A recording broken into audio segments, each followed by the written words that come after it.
Hello everyone! Today I want to repaint this figurine.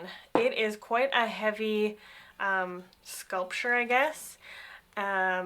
It's got the velvet bottom, which I might replace, we'll see. But I want to see if I can make her look like Anne of Green Gables, because she just gave me those vibes. She's, you know, sitting what I assume would be like outdoors on the grass or something, reading a book with her pigtails and a bonnet, and I just think Anne of Green Gables. So I want to see if I can repaint this girl to look like her.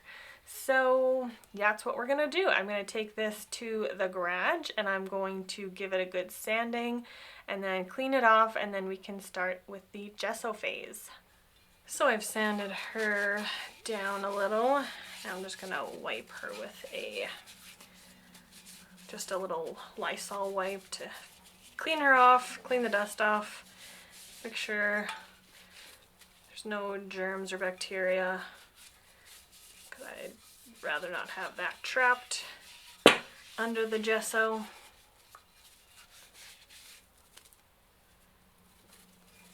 So I decided to leave the felt on for now. I don't know, I guess I have to decide now, hey? Because I'll have to gesso all of this, so I think I'm gonna leave it. It's true to the original piece, and it's in decent shape still, so I'll leave it. So she's cleaned off, and I'm not sure where to put her so you guys can see, but I did dollop some gesso in my makeshift paint palette, which is an old damaged lid from a container, but I'm using the Liquitex Professional Gesso. It has come in super handy with so many different projects, so if you do any kind of painting on existing objects, I highly recommend a gesso. It is like the artist's version of a primer, I guess. So it makes smooth textures paintable. It's fairly opaque, so you can like start from a white base, which is much easier to paint on than a pre-painted colored base. But yeah, anyway, let's just skip through the boring gesso phase and get to the fun coloring. Hello! Today is a video I've been waiting to do for so long. I've been holding on to this little girl statue thing, ceramic, and I know she's giving off Anne of Green Gables vibes, which is also fitting. Because this is going to be a gift for one of my friends, and she absolutely loves Anne of Green Gables. She almost moved out to PEI at one point in her life, and the funny thing is she has long red hair, and so she herself gives me Anne of Green Gables vibes. So I'm gonna make this, I want to paint this character into my friend with little nods to Anne from Anne of Green Gables. So that is what I'm gonna do here. So I think I kind of got my color palette here. I'm actually going off of a photo of my friend in a specific outfit. So let's just start with that.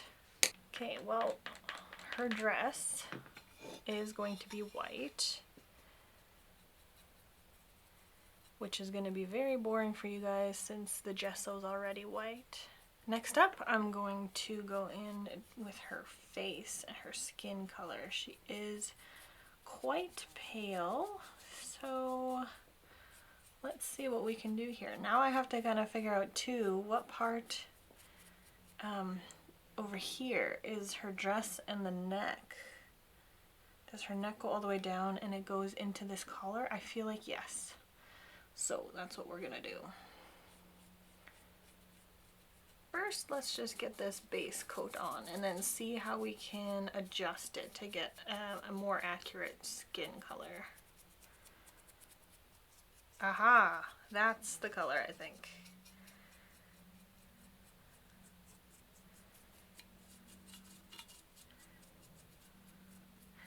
You guys might not be able to see a difference. I'm not really sure, but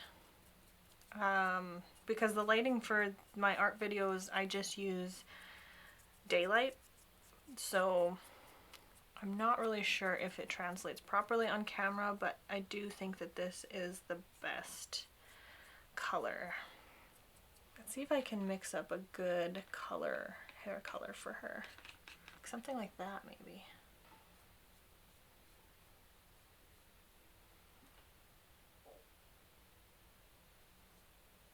Okay, so my next task is to find the right color for the flowers on her white dress. And it's a very pale purple. I'm always adding too much blue.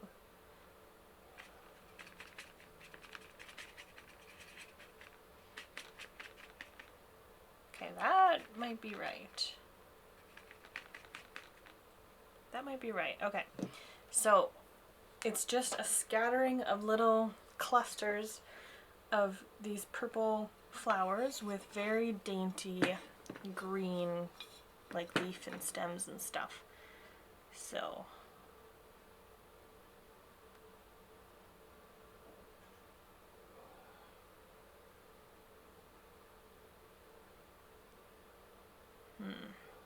now that I see it, it is, I think, too dark.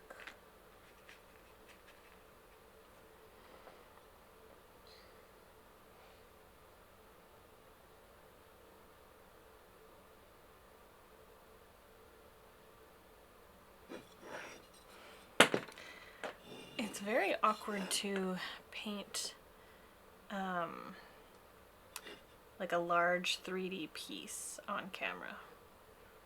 I've done smaller 3D pieces and I felt like that was even tricky, but it turns out the larger it is, the harder it is to get good shots for the camera. Now, the reference image I'm using for this dress that she wore, she's not wearing a little apron on top, so that one I'm gonna have to just freestyle. I'm gonna leave that not to the end, but I'm gonna wait till the dress is completely done, and then I'll see what kind of color I think will work. I think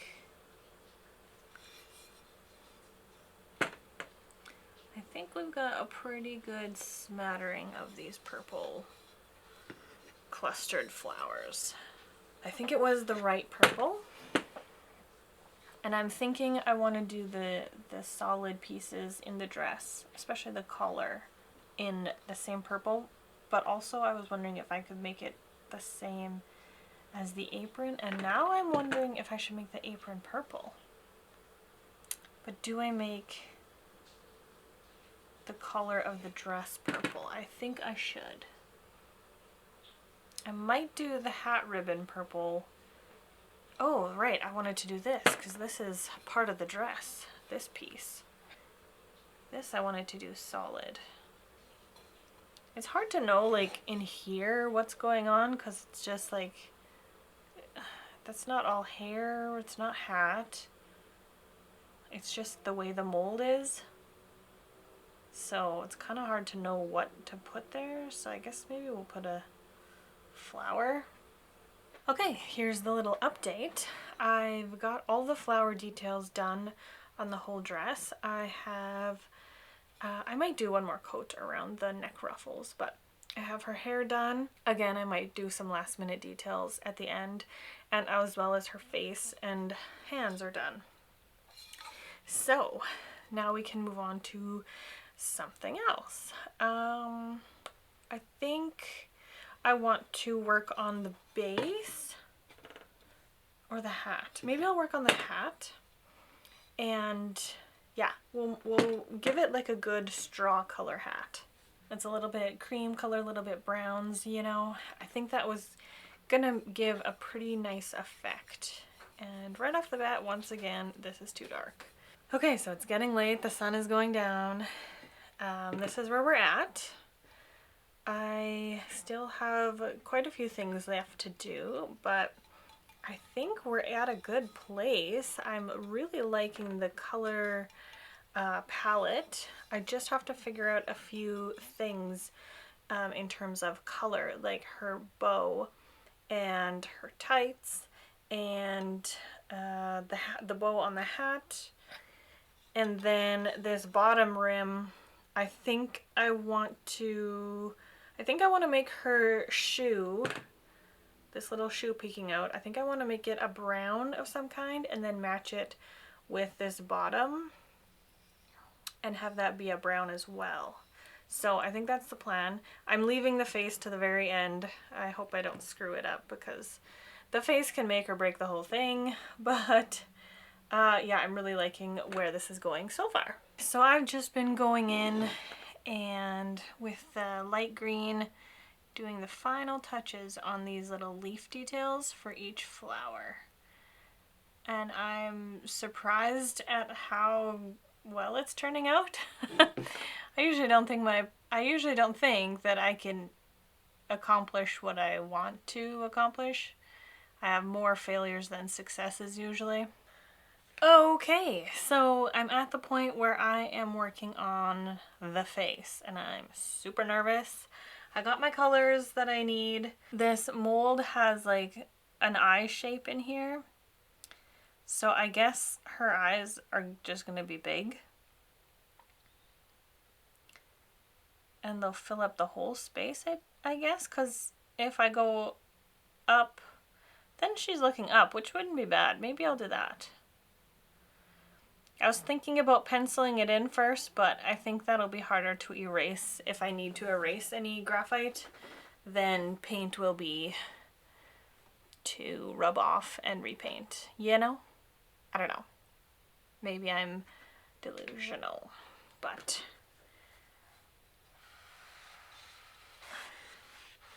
I've rigged up this little situation where it can sit on its own. So yeah, let's try, I guess. Let's see what can happen. I might need a little extra light. I'm just gonna use my phone. It's gonna mess you guys up, but I need some extra light.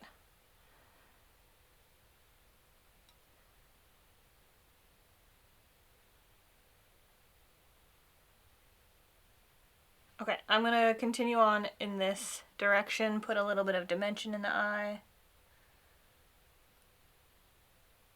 So this is the final piece. I am pretty happy with it. The colors came out true to the photo reference I was going off of, and my friend's name is Becca, so I wrote around the rim Becca of Green Gables. I thought that was a fun touch. My friend already has this and she loves it, so that makes me very happy. And yeah, I want to know what you guys think as well. I hope you guys have a lovely day and I will see you in whatever comes next. Bye!